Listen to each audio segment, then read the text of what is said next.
Welcome to Musing with Tanya D podcast. Once again, I am your host, a practicing holistic shaman, medium, and otherworldly life coach and subtle energetic surgeon. My intention is to utilize the power of indigenous technologies, the ancient wisdom of our bones, our original divine blueprint to navigate through our soul's harmonic, the realm of the elementals, the elemental highway, into and through the imaginal realm, possibly reintroducing you to the magical being I believe resides within each and every one of us, unique and as individual as our thumbprint. Through these subtle realms and bodies, the energetic anatomy to raise our frequency to the prime directive, to our inner genius, our personal medicine. I do call myself a holistic Sha medium, which is a choreography of merging them all. My name is Tanya D, and welcome to my podcast, Medicine Room.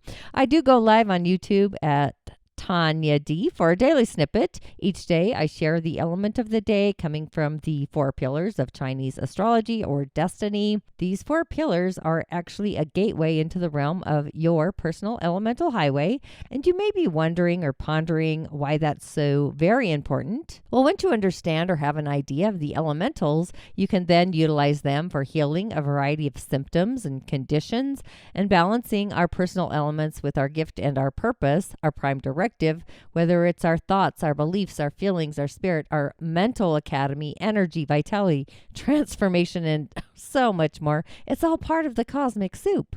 The spirit that resides within each element is also a part of our elemental structure or foundation, along with these subtle energies, bodies, and fields, and cosmic insights, messages, and so much more, might I add. So going beyond being inspired and just loving the season of the witches, nature's transformation, the magic, the variety of guests that I've actually had and literally enjoyed during the season, this podcast season. That's why I do title the show The Musing with Tanya D, because it's about musing. So if there's anybody that you wish to hear from again that really got you excited about life and really your own magical essence that resides within each and every one of us, please comment and share and let me know. And of course, stay curious, questioning everything. That is also one of my mantras. And this week's audio medicine room artist is Christy Whitman. She is the channel for The Council, spiritual mentors here to spread the message of quantum energy healing. Christy and The Council teach classes, meditations, and private sessions to assist clients to feel more aligned with their divine design of well-being, abundant success, and loving and supportive relationships. For over 15 years and before channeling The Council, Christy was a transformational leader, celebrity coach, along with the law of attraction expert and the 2-time New York Times bestselling author of The Art of Having It All, along with Taming Your Alpha Bitch.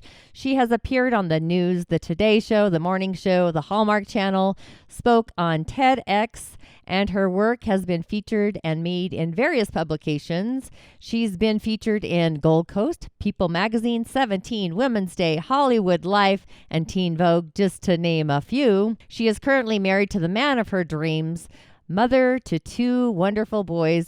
She says she manifested my vision for life. She's the parenting expert and creator of the Enlightened Kid program. This program gives kids a healthy mind and a happy heart and a joyful soul, which we all need a joyful soul.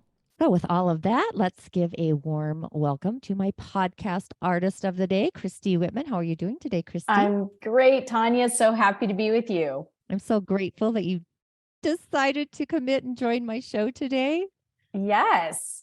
I'm excited with the title and what we're going to talk about. This is going to be a juicy conversation. Absolutely. I want to talk about at first, like, how did you even dive into this mystery and this magic in the season of the witches, that my theme of this year? Well, for me, my journey began about 28 years ago, my conscious journey, because I was really had, the checklist of all the things that I wanted to accomplish, and I accomplished them. Yet I wasn't feeling satisfaction. I wasn't feeling satisfied. As a matter of fact, I've been through some different periods of my life where I got everything I wanted to manifest. I didn't have that language back then, but I got it, I had it, and I still wasn't happy. And what I realized was that there's so many of us that go through that, because the thing is I was, like many of us do, thinking that if I got the guy, then I'd be happy. If I got the money, then I'd feel powerful or free or whatever, I was deeming. If I got the title or the accomplishment, then I would feel. And I would get the title, I get the guy, I get the money, and still feel like, well, that's not enough. So I was like, is something wrong with me? And why can't I be happy? Like, why can't I feel satisfied? And what I really understood in the journey that I began is that it's not about what we create or what we go after. It's about the energy that we feel and cultivate within ourselves that also makes us more attractive to the desires that we do have. So desires are not bad, they're good. Desires literally create an opening, a creativity within us. And by us matching and creating with that idea, with that desire, we feel good. And that good feeling leads to more things that we desire. But it's really knowing that, whatever we're saying, well, when that happens, then I'll feel, we have to be really clear that the energy, that frequency of whatever we're wanting, it's like cut out the middleman. If you want to feel the joy, feel it now. And then you bring other people, situations, circumstances in your life. You attract them from a very different point of attraction because you're already feeling, you're not empty. You're not coming from lack in order to fill a void. You're in a fulfillment. And then everything that you play with and rendezvous with and experience then fulfills you even more. I feel that too. I feel like it has to come from our heart. If it's not in alignment with what our heart truly wants, our heart wishes and desires, then the authenticity, we're not being authentic to who we are. It's like the outside forces, in that Absolutely. desire. So Yeah, I always say, a lot of times people, I find, I've been a coach for over 22 years now. And I find that when I say to someone, okay, well, what do you want? Most people go, well, I don't want to gain weight. I don't want to be late. I don't want to lose my partner. I don't want to be alone. I don't want to be this. So even just focusing on what's the opposite of what you don't want gets you the clarity of what you do want. But like you're saying, Tanya, to go deeper with it, why do you want it? When you start focusing on the why, then you really understand. I did this in a seminar one time. I said, to this woman, I said, well, what is it that you want? She said, well, I want to attract more money. And I said, why? And she said, because I don't want to worry anymore. And again, it goes back to what we don't want instead of, I want to feel free. I want to feel secure. I want to know that I have, the money to pay my team, whatever that is. But it's going into that deeper understanding of we want what we want because there's a feeling, there's a sense of something that we desire that's bigger than the form or the person or the place. And that's what you're talking about. That's that heart connection, that soul connection, that higher energy connection that will help us feel that type of fulfillment instead of feeling the lack of it. Yeah, absolutely. I actually wrote my memoir, I believe it was 10 years ago, maybe longer than 10 now that maybe 20, now that I say that out loud. And my very first chapter was, I always knew that I didn't want the house and the white picket fence, that my world was not going to be traditional, like, going through all the steps that we're actually kind of choreographed to believe what the great life is, go to Yes. school, go to college, get the dude, get the house, blah, blah, blah. I always knew that wasn't going to be my pathway. So I love Well, that. I love what you're saying, because that's one of the books that I actually wrote, is The Art of Having It All, because not everybody has the same all, not every, I wrote about my girlfriend, Dawn. She is known, I've known her since 7th grade. She's known as long as I've known her that she never wanted to get married and have kids, but she has a partner that she's been with, have house together, all that, for 35 years and doesn't have children. She has her career. And, for her, knowing that she has comfort and that she is, in a place of feeling settled, that's her all, knowing that she has the money to do whatever she wants and the freedom to do it, that's her having it all. And like you said, it's like that white picket fence, 2.5 kids. I don't know how you have 2.5 kids. I don't know, maybe that's the dog or the cat or something, but not everybody wants the same thing. And we all shift too, in our 20s, our are having it all is different from in our 30s or our 40s, or now even in my 50s. It's different, and we get to evolve with it. But focusing on, what do we really want? What really lights us up? What really fills our heart up? What curls our toes in every single aspect of our lives, whether it's in our physical bodies, in our relationships, in our finances, in our careers, in our social aspect, even in our emotions, how we feel and what we think. What do we want to be a part of, and what energy do we want to cultivate? Because everything is energy. We know this now, right? Quantum science has said it, quantum physics. Everything is energy. Crack open an atom and it's energy. So every form that we would ever desire, it's energy. And if we can really cultivate that energy and be able to become a vibrational match to what it is that we want, we're fulfilled in the now, not when or not then. So just a curious question. When you work with people, do you actually take them into the shadows of their thoughts and the shadows of their feelings to choreograph if those are even theirs, or if they picked up somebody else's debris? Absolutely. So the council and I'm messenger for the council, and we have this quantum energy mastery experience. And this is 5 steps to understanding how to master your energy. And the first one, we've talked about it, is get clear on what you want. The second, we just talked about it too, is become a vibrational match to it. Feel the energy, feel the fulfillment of it now. But always what happens, Tanya, is that when someone's moving in the direction, they're thinking positive, if they have split energy, meaning a part of their psyche, a part of their mind, a part of their emotions is pulling back. And a lot of times people will say, I feel stuck. I feel like something's holding me back. I feel like I keep sabotaging myself. How come I can't get to where I want to go? That's where we go in and look at, what is the split energy? Because ultimately, we create from our consciousness. Now, our consciousness is what we say. So sometimes our words are holding us back. As a matter of fact, I created an entire video series. It's a 30-day video series, and it's free. And all your listeners can go there. It's watchyourwords.com, because our words have power. And there's so many different words and phrases that we say that literally start the spark of where the momentum goes and how we feel. So these videos every day for 30 days, they are a couple minutes in length. They tell you what not to say, why, and what to say instead, because our words spark that creation. And when you think about it, consciousness is the words that we say. It's the thoughts that we think. Thoughts are a series of words, right? And it's also the beliefs that we hold. Beliefs are a series of thoughts thought over and over and over again, accepted as true. We see evidence of it, and then we go, see, it's true. That's not available, or that's not possible, or this is, so it's our words, our thoughts, our beliefs. You could look at perceptions as well. Our emotions. Now that's something to talk about, because especially women of my generation, we were told to stuff our emotions, suppress our emotions, escape our emotions. So it's our words, thoughts, beliefs, emotions, and our actions. That's our consciousness. And if we can look at, where is my split energy? Is it what I'm saying? Is it what I'm thinking? Is it what I believe? Is it what I feel? Or is it some kind of behavior?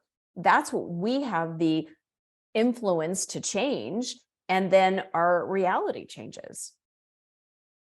Yeah, I call that the cosmic highway, the cosmic soup. Yes. I feel like it always starts with energetic boundaries first, because people don't have boundaries, whether they're energetic or physical or emotional or mental, to what we let into our field and what we don't let or allow into our field, and what really lights up my heart. And then what do I feel about how that lights up my heart? Exactly. And then moving into the beliefs, and then law of attracting, what my heart authentically desires with my beliefs, if they're in alignment. And then I bring in my thoughts. What do I think about it? Is it optimistic? Am I navigating, or is it negating? And then am I open up? A lot of people have a hard time opening up to receive what it Yes. is their heart wants. And how do you feel like the environment plays into all of this?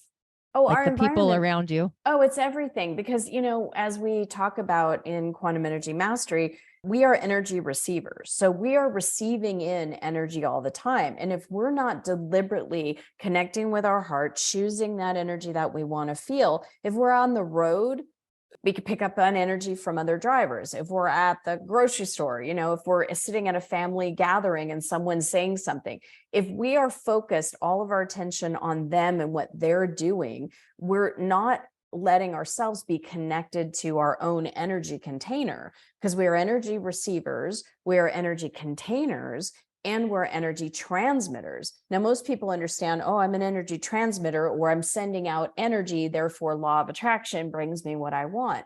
But there's so much more to the story, because the people, like you were asking, the people that we connect with, if they're constantly being negative and we keep going down with their negativity, it's up to us to master our own energy so we can be neutral to other people's opinions or beliefs or what they're spinning in their own vortexes. We get to choose, and we can spin in ours, because by fulfilling ourselves or filling ourselves with the energy of, say, joy or compassion or love, then if we're filled, we can't pick up any other energy from others. I have a great story to share this. Back during lockdown, everybody knows what I'm talking about, lockdown. Well, I was bringing my mom and dad food, and I brought them, like I was, and my mom opened the door and she was in the middle of screaming and yelling at my dad. And I was thinking to myself, okay, this is not going to be a long visit.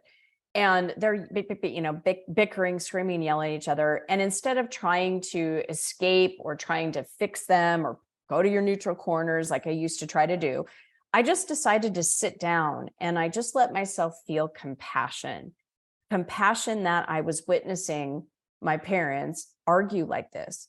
And I started to let myself feel compassion for the younger parts of me that witnessed my mom and dad arguing like this. And as soon as I let myself feel compassion, I started then opening up to the energy of gratitude. And I started feeling grateful for my husband and the relationship we have. And I was feeling grateful for my kids and the environment that they live in, because it's polar opposite of how I grew up. And just in that moment, when I was just feeling this gratitude, all of a sudden, my mom and dad stopped bickering and arguing. They came and sat down at the table with me. And we started talking, and we had this amazing connected conversation. I was there for a good hour and a half, and, really connecting, laughing about different things, bringing up funny memories. And it was the most, I think in my entire life, knowing them was the most connected conversation I would have ever had up until this point.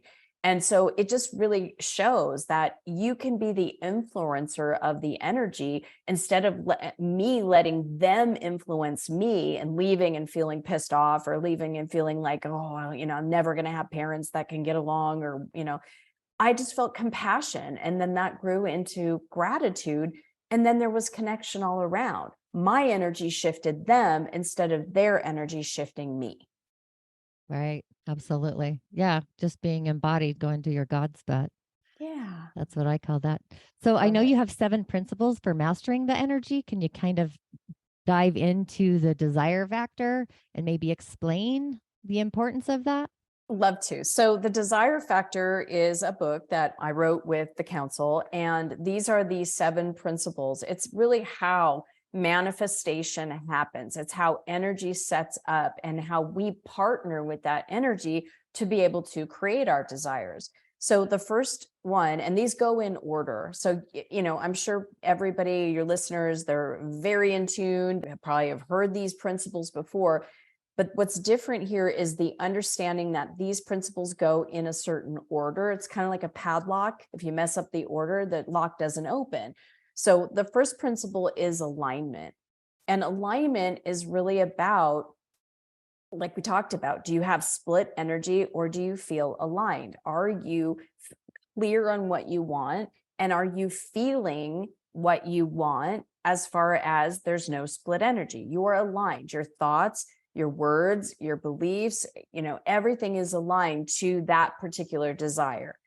And the second part is focus. Now, they all kind of like go after each other. It's us. We have free will and choice where we put our focus. If in any of those aspects, if we're speaking or thinking or believing or perceiving or even feeling something that's off, it's up to us to refocus on what we want. So alignment, focus. And then what happens is once we focus on something, typically what will happen is I want this, but I don't have it. We are aware of the absence of it. So the third principle is joyful expectation, so that you're not focusing on, well, when am I going to get it? How come it hasn't happened yet? When's it going to arrive? Who's it going to be? All of that stuff that causes us to feel a sense of, well, attached to the outcome, which then makes us feel worried or fearful if we're in lack. Joyful expectation gets us moving and projecting future forward, and we're putting into the equation what we're looking forward to. Yes, we don't have it right now, but I'm joyfully expecting it because it's going to feel like this, kind of like what we're talking about. So the fourth principle, you got alignment, you've got focus, you got joyful expectancy, and then once you're in that field of really feeling like, what's it going to be like when I have it, that brings us to the fourth principle, which is by far the most important one, which is the feeling of having it. Because when you feel the absence of something, we feel disconnection, we feel dissonance, we feel resistance. But when we feel the feeling of having it, having that person in our life, we get a clue of, oh, I think I'm going to feel connected. I'm going to feel loved. I'm going to feel at home. I'm going to feel powerful. I'm going to feel free. So that feeling of having it, that's where we get to practice with that energy right away, so that we're not in absence of it. And as we cultivate that feeling of having it, then the fifth principle, exactly what you're talking about, the heart center, right? Loving it, loving the idea of it, because love is the highest vibration in the universe. And as we are opening up our hearts and we're loving it, we also get into the receiving of it, which, is so important. I see that more so for women than even men, but, we're so accustomed as women to give, take care of everybody else. I can only receive so much. And when we're in that place of having, we're receiving and we're connected with what we want already before it even forms itself in the human experience.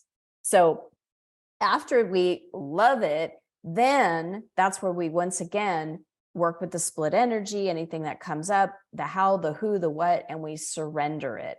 So the sixth principle is the principle surrender. For me, surrender is not giving up. It's not abdicating our power. It's saying, okay, this is what I want.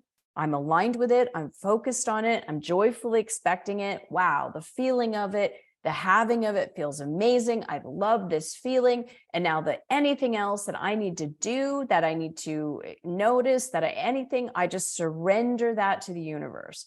Because then we get to be an empty vessel. And it's then when we take the seventh principle, and that's action. Because we'll get the insight, we'll get the intuition. Sometimes people hear, go here, do this, pick up that, or the action of will be made to us of what is the next step to move towards that desire.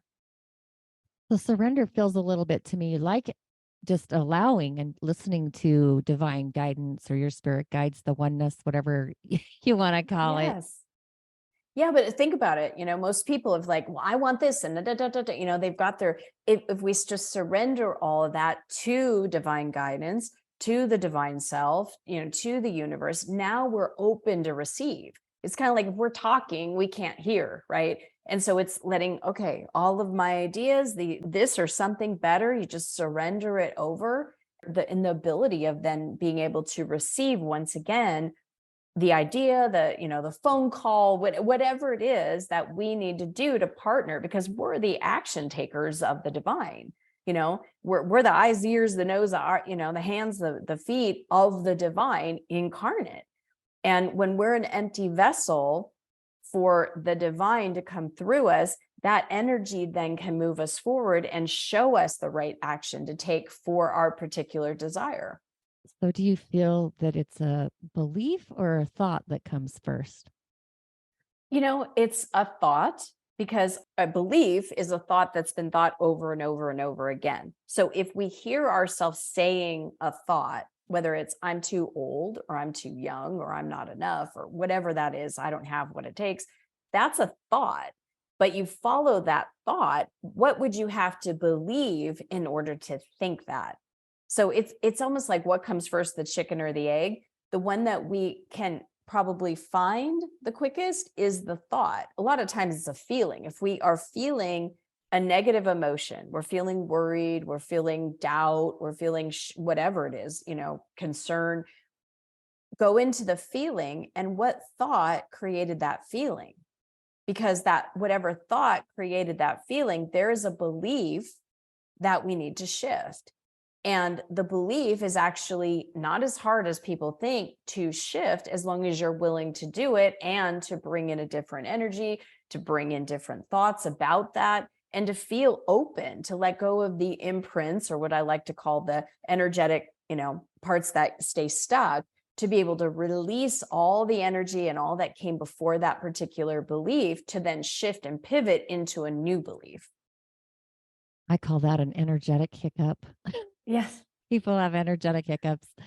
Like, I love that. need to cleanse the energetic field. Don't you Yes. find too that most people's beliefs or opinions that aren't even their own, that's stuff that they grew up with, that have kind of got entangled in the web of their fields, their energetic fields, before they landed into their centers of their body? Absolutely. Absolutely. See, anything that feels limited, we learned along the way, because the divine is not limited. So anything that, we have these big, beautiful brains, right? And we have these like file cabinets, if you will, to shortcut us into, so we don't have to go, oh, every day learn this is a desk, this is a computer, this is a pen, this is a car. So we get these, I know this in our mind. And then our minds go, well, you can't do that because this. The mind doesn't ever factor in the unknown and go, ooh, that'll be fun. The mind wants to know. And so it's the mind that's trying to keep us safe and keep us in the place that we're at, so that we don't get into the unknown, which it doesn't know how to direct us. But that's where the surrender comes in and allows us to partner with the energy that we want. I see this all the time. People want to go into abundance, but they don't really know abundance. They know lack. So they stay stuck in lack, and the mind keeps them in lack. Anything that feels bad is lack. Any thoughts, beliefs that feel bad is based in lack, is based in limitation.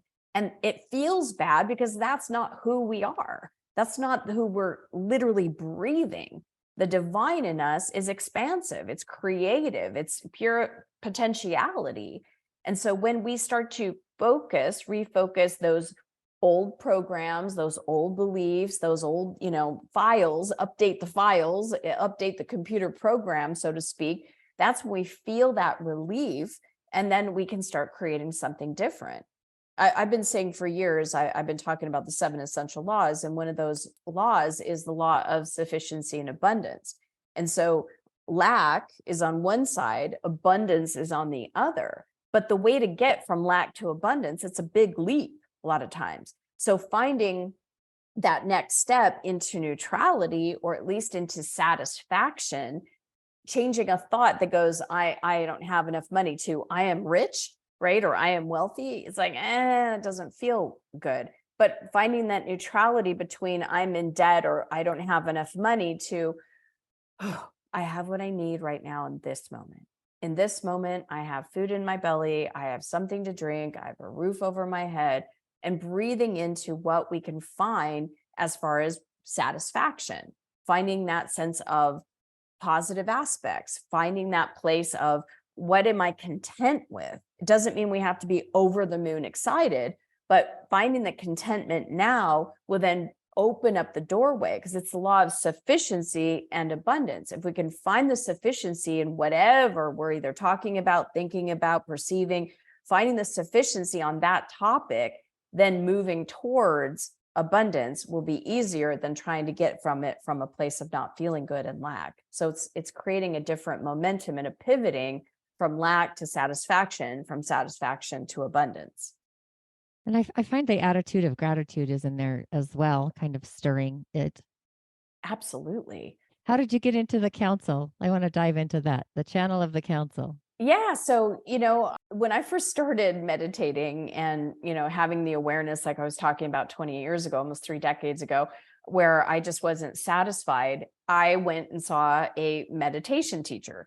I was introduced to her. And one of the first things that she said to me is, you create your own reality. And I knew that to be true. Now, this is before internet. This is like when this conversation would be like in the back of a bookstore, some kind of like which bookstore, because thinking about creating your own reality and your thoughts create your reality, that was just not something that was mainstream back then. Secret didn't exist, any of that. And so when she started saying you create your own reality, this is where she said, your thoughts are helping you either to repel things from you or attract things to you.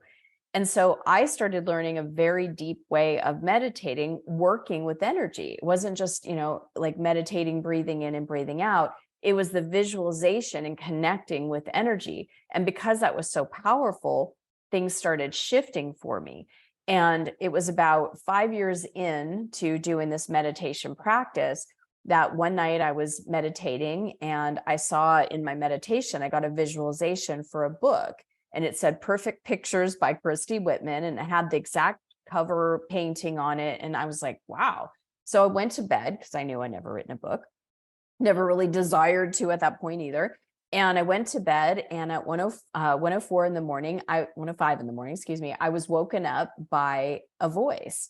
And this voice was like speaking to me. And I knew it wasn't me because it was giving me advice for what I had been going through in my life and the awarenesses and the growth that I had been feeling at that point in time. And so I got up because I couldn't go back to sleep. And as soon as I put pen to paper and started writing what I was hearing, all of a sudden my hand just started scribing. And so it was just automatic writing. And this happened 7 nights in a row. So I was, okay, I think I'm writing a book. I went through the process of getting a book published. I went and started speaking in spiritual bookstores and churches, and people started asking me to coach them. And I didn't know anything about coaching at that time. Again, it was all new to me. I didn't even know coaching, like life coaching existed. I thought they meant like a football coach or cheerleading coach, right? So I had them call me on the phone. And I would walk them through the same type of processes that I was doing for myself, working with energy. And people would come back and go, oh my God, I met him, or I got the promotion, or hey, I got this, or, this manifest, I found the perfect house. So it was just repeated over and over and over again that they were having the success by doing these processes.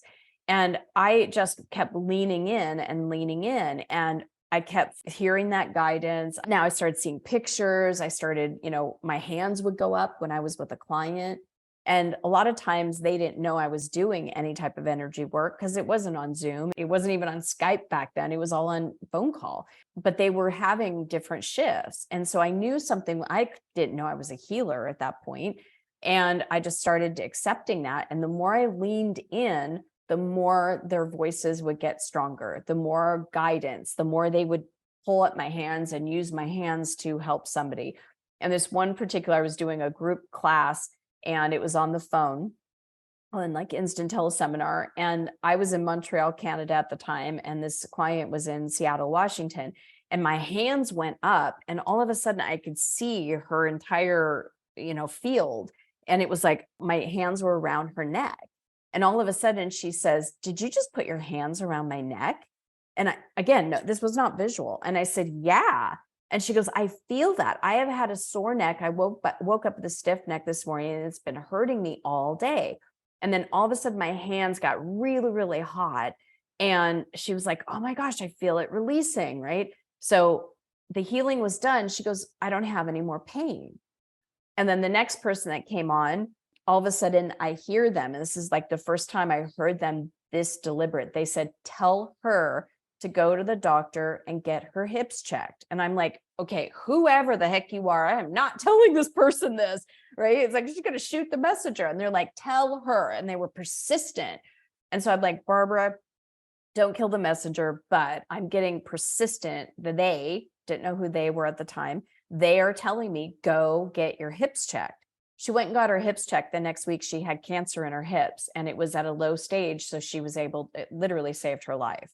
So I kept leaning into that. And one day I was driving down the freeway and all of a sudden I see this like council of light. I mean, just the most spectacular display of lights. And it was like this round table of just high, what looked like angelic beings.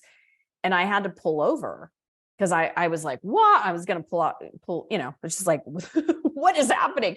And I pulled over and I connected with them, and they said, start Sacred Circle of Light. Okay, what is that? They told me exactly what to do. Start a Zoom call, invite people to come on every week. They'll get their things healing, whatever happens in day-to-day practical things like getting in an argument with a husband, or, being frustrated with a kid, or can't seem to lose weight, or whatever the day-to-day things are. So I did that. And I had a group of 6 women that joined me.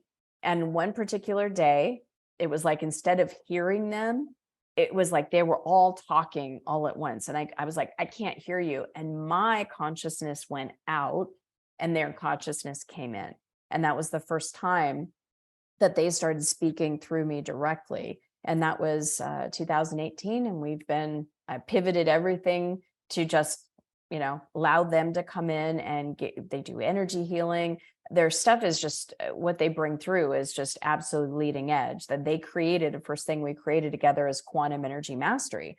It's a 4-month immersion program, because their thing is to fully function here as a human being, you have to learn how to master your energy. And there's processes, there's techniques, there's things that you can do when you get upset, when someone offends you, when, you get in an argument, when someone betrays you, when you have a loss and you're grieving. These are things that you can do to understand how to master your own energy so that you can not get over it, but process it and then be able to move on and go back and experience joy. Because most people are living in struggle, frustration, with like moments, glimpses of joy. But when they learn this process, hear it over and over and over from hundreds of clients now they're living in joy with maybe a moment of frustration or a moment of fear. And they know how to get themselves back into that joy space, because we're here to thrive. We're here to experience pleasure. We're here to create. And the more that we know on how to master even a thought, a feeling, how to process that, then we can return back to our natural alignment and feel good. So when you said the council, were you allowing the people that were on your Zoom call? Was it their spirit guides, or these are just the people that you communicate with from the other world? So these are ascended masters they're a group. And sometimes they'll pull in one time they pulled in my sister for a client because she was asking about being bipolar, and I channeled my sister. So it's a group of high beings, and they come in and it's amazing. They do scans on people. They just started looking into the pleasure centers of the brain and how to reactivate that, because we're either looking for pleasure or we're trying to run away from pain. And like I said, most people are like, I want this so I don't get that. So I want money so I don't have to worry, right? It's still focusing on what you don't want. And if we're focusing that momentum on what we don't want, we create more of what we don't want. So they're reactivating pleasure centers in the brain so that we can focus on what we do want and really be able to flow that energy, releasing blocks, releasing imprints. It's amazing. They'll work with a client or a group of people and they can see, okay, when you were this age, and every time they say this age, the person's like, oh my gosh, there's no way they could have known that. That's when my mom died, or that's when I got abused, or that's when I had to, move across country and leave all my friends, or that's when my parents got a divorce, or this is when that happened. And they just see everything from an energetic perspective, from a holographic perspective, and they can see where are the energetic imprints. And then they have the processes and the techniques, the technology, if you will, to help clear it. And it's amazing. I had one woman who was sexually abused as a young kid, and she had spent decades in very intense therapy. And within one session of the council, had completely released that imprint. And now she's off antidepressants. I mean, she's healthier than she's ever been. She's more abundant than she's ever been. She got a job promotion. She's just thriving. Whereas before she was barely surviving.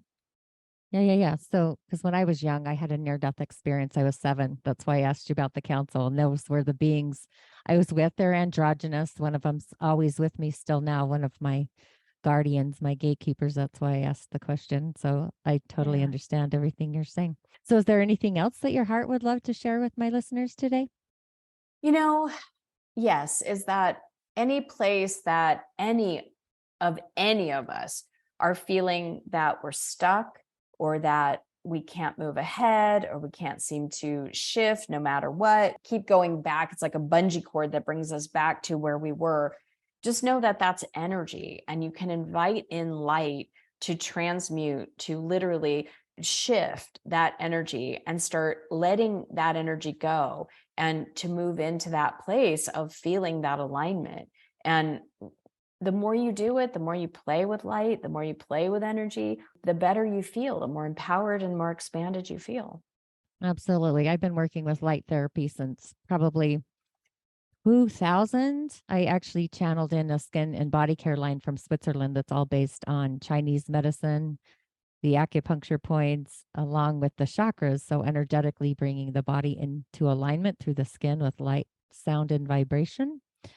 So, in the Love it. heavenly universe, the streams of grace, or I would call them universal streams of grace that we can call in to recalibrate our entire system when we're feeling like we are in lack. I love that, Tanya. That's beautiful. Well, thanks for joining me today. And as always, I will have all of her insights and information in the show notes. If this episode inspired you in some extraordinarily magical way, please take a screenshot of you tuning in on your device, post it to your Instagram stories, tagging at the Tanya D. You can also, if your heart does feel called, you can also donate to the Musing with Tanya D podcast. The link to keep this momentum flowing is also in the show notes. You can buy me a coffee. You decide, by divine design. And I will see you on the other side. Ashe, ashe, ashe. Blessings.